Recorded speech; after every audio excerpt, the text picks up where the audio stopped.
I always wondered which Genshin nation had the most elementally diverse set of world bosses, so I looked into it to rank them and this is what I found. Starting in Mondstadt with only 4 bosses, it wasn't looking too good.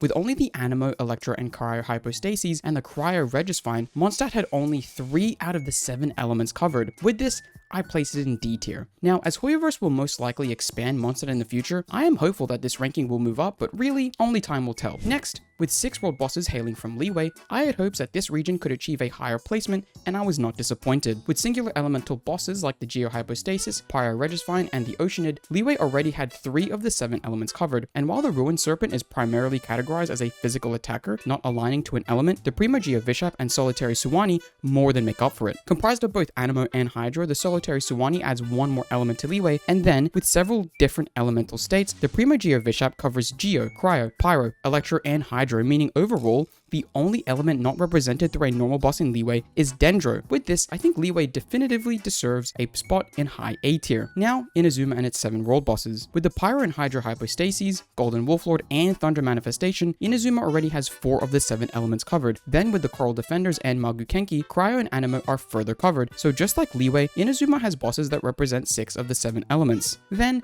when deciding where Inazuma sits on the tier list, I decided it actually deserved a spot just above Liyue at the top of A, as Inazuma's bosses represent the elements more clearly over multiple bosses, while Liyue's representation mainly stems from the Prima Geovishap, so that puts Inazuma currently in the lead. Let's see if that changes. With Genshin introducing Sumeru in version 3.0, Hoyoverse really started to spice the bosses up in how they interacted with the elements, because in Sumeru, the Aeon Blight Drake has the ability to absorb and use any of the 7 elements it's attacked with. Because of this, Sumeru is the first nation that has representation of all 7 elements based on this one boss alone, which would qualify it for S tier. But I think that's pretty cheap, because if we remove Drake, Geo is no longer represented in the region, so I think Sumeru deserves S- at best. What do you think? Should Sumeru move up or down in the rankings? Hey, if you're watching this video right now, chances are you are not subscribed, because 100% of people that watch this channel are not subscribed. Subscribe now! Let's move on from that confusion onto Fontaine. Thankfully for me, Fontaine was a lot more straightforward than Sumeru, as 4 of the 5 bosses simply represented 1 element each, with the Fire Crab checking off Pyro, the Seahorse covering Electro, Hydro Tulpa being Dendro, I'm just kidding, obviously the Tulpa is Hydro, and the Prototype Baguette representing Geo.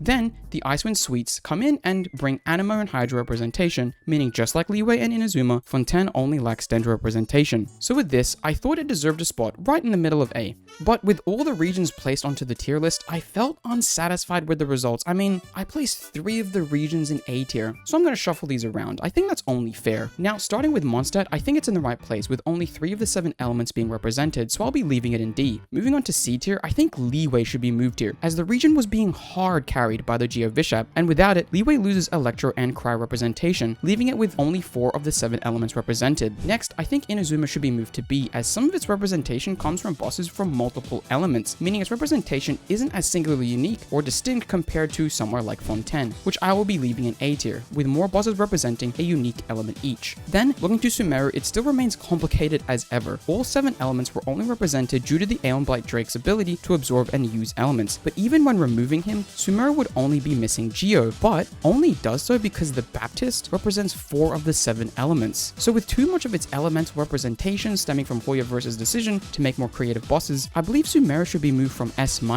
to A+. But I'm curious, do you agree with the rankings? Where would you put each region? Anyway, what can you do with this information?